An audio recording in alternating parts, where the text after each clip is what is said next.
मोदी के लिए बाबा साहब आंबेडकर की भावना सर्वोपरि है। इंडिया अलायंस को अपने वोट बैंक की गुलामी करनी है तो करे, उनको वहां जाके मुजरा करना है तो भी करें। मैं एससी, एसटी, ओबीसी आरक्षण के साथ डट करके खड़ा हूं, खड़ा रहूंगा जब तक जान है, लड़ता रहूंगा। क्या कांग्रेस, टीएमसी और आरजेडी जैसी पार्टियां एससी, एसटी और ओबीसी आरक्षण को छीनकर मुसलमानों को देने की योजना बना रही है? क्या कर्नाटक में सारे मुसलमानों और बंगाल में अधिकांश मुसलमानों को ओबीसी कैटेगरी में डालकर उनको रिजर्वेशन देना पूरे भारत में मुस्लिमों को ब्लैंकेट रिजर्वेशन देने की एक पायलट परियोजना है? ऐसा करके क्या राजनीतिक पार्टियां भारत के दूसरे विभाजन का मार्ग प्रशस्त कर रही हैं? धर्म के आधार पर आरक्षण के बारे में संविधान क्या कहता है?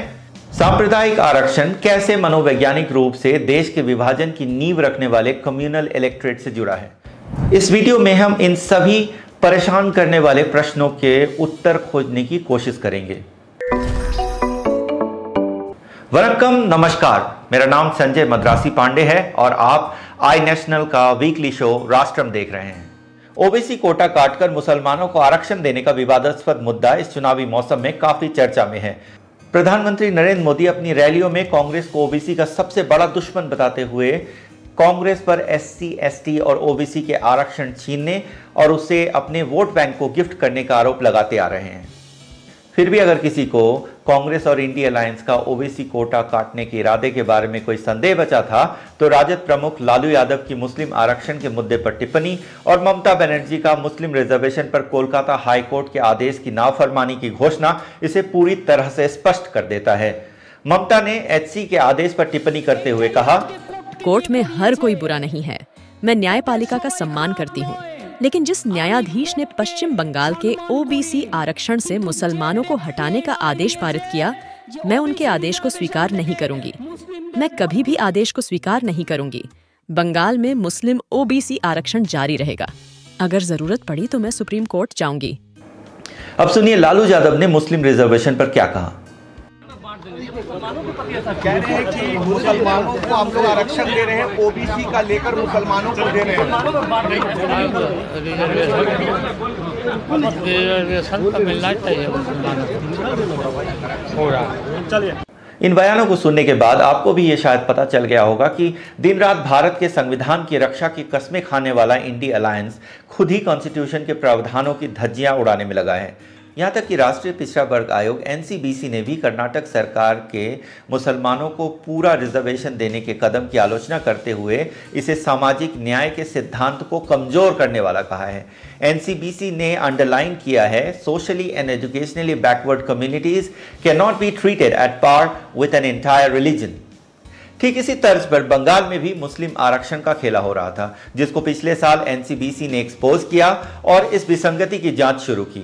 जांच के दौरान केंद्रीय ओबीसी आयोग के सामने एक चौंकाने वाला तथ्य सामने आया। आयोग को पता चला कि बंगाल में कुल 179 जातियां ओबीसी में हैं।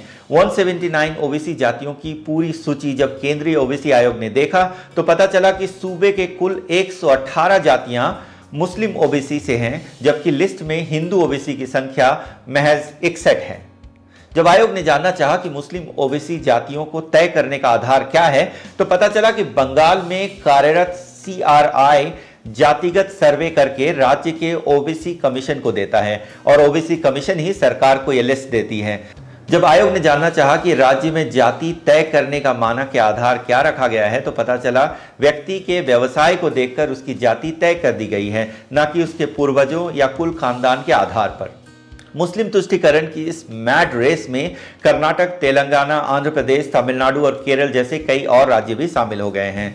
जहां केरल में मुसलमानों को 12% आरक्षण दिया जाता है, वहीं तेलंगाना, आंध्र प्रदेश और कर्नाटक में मुसलमानों को 4% रिजर्वेशन मिल रहा है।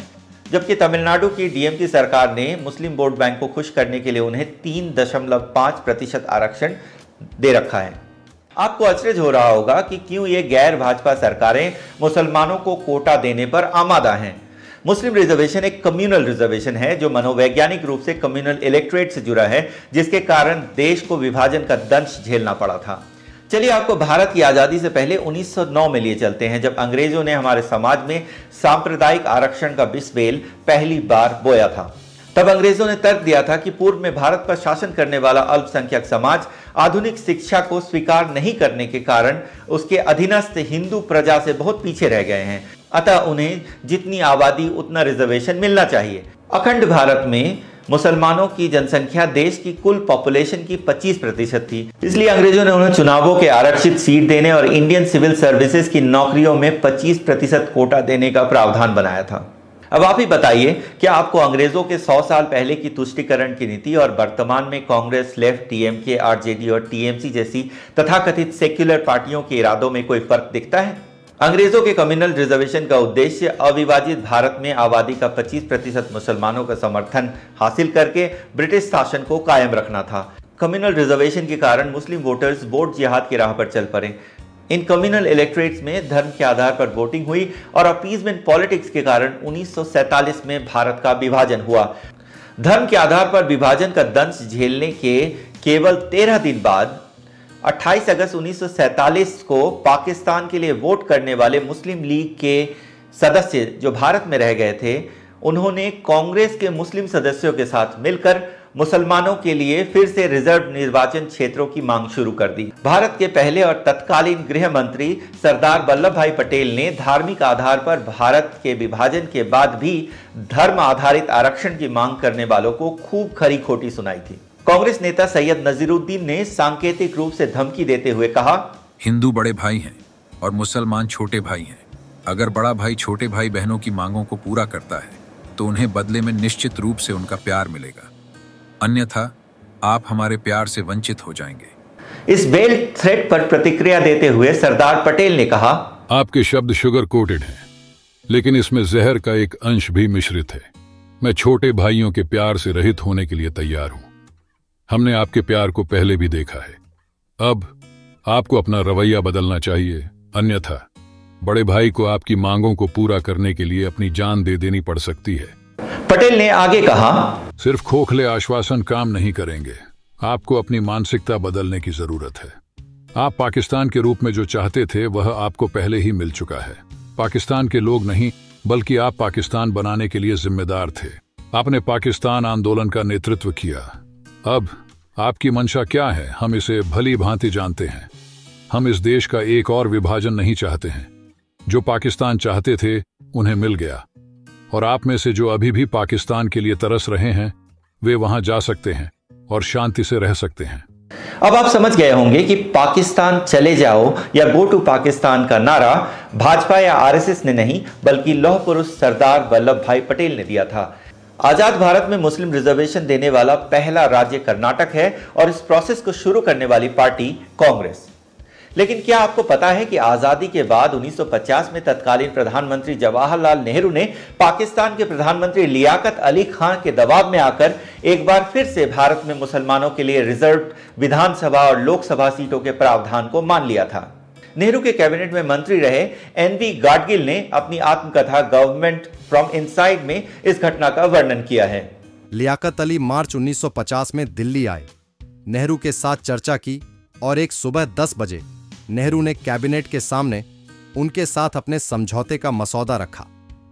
समझौते के अंतिम 2 पैराग्राफ में भारत के घटक राज्यों में सभी सेवाओं और प्रतिनिधि निकायों में मुसलमानों के लिए उनकी आबादी के अनुपात में आरक्षण के सिद्धांत को स्वीकार किया। केंद्र सरकार के लिए भी इसी तरह के प्रावधान सुझाए गए थे। हम में से प्रत्येक को मसौदे की एक प्रति मिली, लेकिन किसी में मुंह खोलने की हिम्मत नहीं थी। मैंने कहा, ये 2 पैराग्राफ कांग्रेस के फिलॉसफी के विरुद्ध हैं। अलग अलग निर्वाचन क्षेत्रों की स्वीकृति के परिणाम स्वरूप देश को विभाजन की कीमत चुकानी पड़ी। आप इसे फिर से वही जहर पीने के लिए कह रहे हैं। मंत्रिमंडल में विस्तृत चर्चा के बाद अगले दिन आरक्षण के पूरे प्रावधान को हटा दिया गया। अंततः फाइनल ड्राफ्ट में विधानसभाओं, सिविल सेवा और शिक्षा में केवल अनुसूचित जातियों और अनुसूचित जनजातियों के लिए अस्थायी रूप से आरक्षित सीटों का प्रावधान किया गया। हालांकि ओबीसी को लाभ देने का वादा अभी भी अस्पष्ट था। यह राष्ट्रीय स्तर पर तब लागू हुआ जब प्रधानमंत्री वीपी सिंह की जनता पार्टी सरकार ने 1990 में मंडल आयोग की रिपोर्ट को लागू किया। मुस्लिम आरक्षण का जिन्न, जो आधी सदी से धर्मनिरपेक्षता की बोतल में बंद था, उसे 1994 में 5 राज्यों में विधानसभा उपचुनावों के दौरान सिविल सेवाओं और शिक्षा में मुस्लिम आरक्षण की मांग के रूप में आजाद कर दिया गया। ऐसा इसलिए हुआ क्योंकि कांग्रेस के पारंपरिक वोट बैंक मुसलमानों ने उन्हें डंप कर समाजवादी पार्टी और बहुजन समाज पार्टी जैसी नवोदित क्षेत्रीय धर्मनिरपेक्ष दलों का दामन थाम लिया था। बाबरी के विवादित ढांचे के विध्वंस के बाद हुए 1993 के उत्तर प्रदेश विधानसभा चुनावों में कांग्रेस 4 नंबर की पार्टी बन के रह गई थी।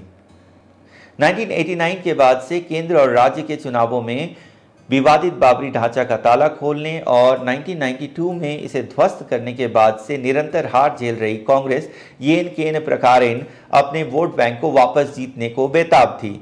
कांग्रेस के डेस्परेशन का आलम यह था कि वे देश के विभाजन के लिए जिम्मेदार सांप्रदायिक आरक्षण के जिन्न को आजाद करने से भी नहीं हिचके।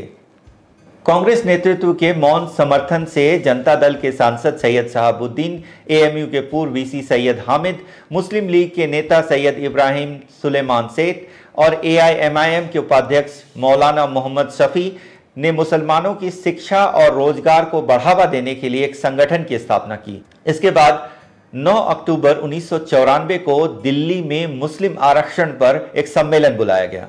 कांग्रेस का दलित चेहरा और तत्कालीन कल्याण मंत्री सीताराम केसरी ने आर्थिक, सामाजिक और शैक्षणिक पिछड़ेपन के आधार पर मुस्लिम आरक्षण की मांग का पब्लिकली समर्थन किया। इस घटनाक्रम पर प्रतिक्रिया देते हुए भाजपा और आरएसएस ने तर्क दिया कि अगर मुसलमान या ईसाई आरक्षण चाहते हैं तो उन्हें घर वापसी कर लेनी चाहिए, क्योंकि धर्म के आधार पर आरक्षण संविधान में निहित नहीं है। अल्पसंख्यकों के लिए अधिक से अधिक अधिकारों और आरक्षण की मांग कर वर्तमान भारत के मुसलमान विभाजन से पहले अनडिवाइडेड भारत के अपने मुसलमान भाइयों के नक्शे के दम पर चलते दिख रहे हैं। आइए भारत के विभाजन के स्क्रिप्ट को एक बार फिर से एनालिसिस करते हैं। 1906 में मुस्लिम लीग के गठन के 3 साल बाद 1909 में ब्रिटिश सरकार द्वारा भारत सरकार अधिनियम के तहत आरक्षण के तत्वों को पेश करना महज संयोग नहीं हो सकता है। 1909 का आरक्षण स्वाभाविक रूप से राजनीतिक आरक्षण था, जो वर्तमान आर्थिक आरक्षण के विपरीत था। इसके बाद 1932 में गोलमेज सम्मेलन में धार्मिक आरक्षण को बढ़ावा मिला, जब ब्रिटिश प्रधानमंत्री रामसे मैकडोनाल्ड ने विवादास्पद कम्युनल अवार्ड का प्रस्ताव रखा, जिसमें मुसलमानों, सिखों, भारतीय ईसाइयों और एंग्लो इंडियंस और यूरोपियन लोगों को अलग अलग मतदाता प्रतिनिधित्व देने की परिकल्पना की गई। इससे पहले भारतीयों की चुनावी प्रक्रिया में सीमित भागीदारी थी। केवल जमींदार और हाई टैक्स पेइंग सिटीजन्स को वोट देने का अधिकार था, जिसके कारण चुनाव एक एलिटिस्ट अफेयर बन गया था। चुनावी प्रक्रिया में आम जनता की भागीदारी सीमित थी, जो कि लोकतंत्र के बुनियादी सिद्धांतों के खिलाफ थी। भारत सरकार अधिनियम 1935 ने योग्य मतदाताओं की संख्या में उल्लेखनीय वृद्धि की। महिलाओं को भी मतदान करने का अधिकार मिला। इसके बावजूद भी केवल 20% वयस्क आबादी को मतदान करने का अधिकार प्राप्त था। कांग्रेस ने 1937 के चुनावों में जबरदस्त जीत हासिल की। मुस्लिम लीग असम, बंगाल, बॉम्बे, यूनाइटेड प्रोविंस और मद्रास के प्रांतों में अच्छा प्रदर्शन करने में कामयाब रही, लेकिन यह किसी भी प्रांत में बहुमत हासिल करने में विफल रही।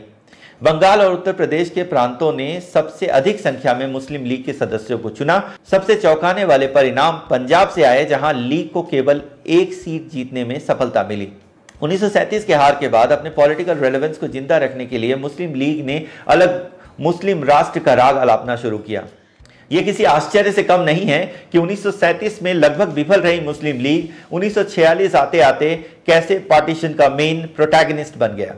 1945-46 के प्रांतीय चुनावों से पहले मुस्लिम लीग ने एक मेंबरशिप ओवरड्राइव शुरू किया और अपनी एलिटिस्ट संस्था को भारतीय मुसलमानों के बीच एक जन आंदोलन के रूप में तब्दील कर दिया। हाल में ही कांग्रेस छोड़कर लीग में शामिल होने वाले जिन्ना ने अपने भाषणों में मोहम्मद इकबाल की मुस्लिम एकता और एक अलग इस्लामी राज्य की अवधारणा पर जोर दिया। मुस्लिम लीग का 1946 का चुनाव अभियान अत्यंत सांप्रदायिक था, जहां लीग के लिए मतदान को एक अनिवार्य इस्लामिक ड्यूटी करार दिया गया था। लीग का चुनावी मुद्दा क्लियर था, भारत को काटकर एक अलग इस्लामिक राज्य की स्थापना। और इस काम में मुस्लिम लीग को मुस्लिम कम्युनिस्टों सहित मुस्लिम समुदाय के नेताओं का भी भरपूर साथ मिला। 1946 के वाराणसी सुन्नी सम्मेलन में मुस्लिम लीग ने अचानक से पोर्क खाने और शराब पीने वाले भूरे अंग्रेज जिन्ना को वलीउल्लाह यानी ईश्वर का संरक्षक घोषित कर दिया। फतवे जारी किए गए कि आइडिया ऑफ पाकिस्तान के खिलाफ मतदान करने वाले मुसलमानों को काफिर घोषित कर दिया जाएगा। फतवों में साफ लिखा गया कि पार्टीशन का समर्थन नहीं करने वालों के लिए कोई नमाज जनाजा नहीं होगा और उन्हें कब्रिस्तानों में दफनाने की भी अनुमति नहीं होगी। राजनीति और इस्लामिक कट्टरपंथ के इस जहरीले कॉम्बिनेशन ने 1946 के चुनावों की पटकथा तैयार कर दी थी। मुस्लिम उलेमा, मुस्लिम समाज के नामचीन लोग, मदरसा के छात्र और मस्जिदों के मुल्ले मुसलमानों को वोट जिहाद करने के लिए ब्रेन वॉश करने लगे। इस एक्सट्रीम कम्युनल कैंपेनिंग का परिणाम यह हुआ कि मुस्लिम लीग चुनावों में कुल मुस्लिम सीटों का 87% जीतने में सफल हुआ। मुस्लिम लीग को सबसे ज्यादा सफलता बंगाल में मिली, जहां उसने 119 में से 113 सीटें जीती। बॉम्बे और मद्रास प्रांतों में लीग ने 100% जीत हासिल की। यूपी और बिहार में लीग ने क्रमशः 82 और 85% मुस्लिम सीटें जीती। अलग पाकिस्तान के आइडिया को भारत के मुस्लिम मतदाताओं ने तहे दिल से समर्थन किया था। 1945-46 के चुनावों में मुस्लिम लीग भले ही कांग्रेस से हार गई हो, लेकिन उनको एक अलग मुस्लिम राष्ट्र यानी पाकिस्तान के लिए स्पष्ट जनादेश मिल गया था। ठीक उसी तरह आज के भारतीय मुसलमानों की आर्थिक और सामाजिक पिछड़ेपन पर आधारित आरक्षण की मांग को कम्युनल इलेक्टोरेट की मांग में बदलने में ज्यादा समय नहीं लगेगा। एक बार जब यह हासिल हो जाएगा तो यह बताने की जरूरत नहीं है कि आगे क्या होगा। वास्तव में सांप्रदायिक आरक्षण के बिना भी मुस्लिम समाज अपनी संख्या की ताकत से कुछ सीटों पर ताला लगाने में सक्षम है। देश भर में 101 सीटें ऐसी हैं जहां पे मुस्लिम मतदाता किसी की हार या जीत निर्धारित करने की स्थिति में आ गए हैं। बांग्लादेश और म्यांमार से अवैध घुसपैठियों की आमद और पूरे भारत में ईसाई मिशनरियों द्वारा बड़े पैमाने पर धर्म परिवर्तन के कारण हुए नाटकीय डेमोग्राफिक चेंजेस के कारण भारत के 8 राज्यों के लगभग 200 जिले में हिंदू अल्पसंख्यक बन गए हैं। इन परिस्थितियों में अगर मुसलमान अपनी आबादी के अनुपात में राजनीतिक आरक्षण की मांग करना शुरू कर देते हैं तो किसी को आश्चर्य नहीं होना चाहिए। येन केन प्रकारेण सत्ता में वापस लौटने के लिए बेताब स्वतंत्र भारत की मुस्लिम लीग यानी कांग्रेस और इंडी अलायंस ने सेक्युलरिज्म की बोतल में दशकों से कैद मुस्लिम आरक्षण के जिन्न को फिर से आज़ाद कर दिया है। इसी मुस्लिम रिजर्वेशन के जिन्न ने 1947 में भारत के पार्टीशन की नींव रखी थी। अगर समय रहते इसे बोतल में वापस बंद नहीं किया गया तो देश एक बार फिर से विभाजित हो सकता है। अगर आपको इस वीडियो में दी गई जानकारी अच्छी लगी हो तो कृपया इसे अपने फ्रेंड्स एंड फैमिली के साथ शेयर करें और इसी तरह की इंसाइटफुल और वेल रिसर्च स्टोरीज को देखने के लिए हमारे चैनल को सब्सक्राइब करना ना भूलें। राम राम।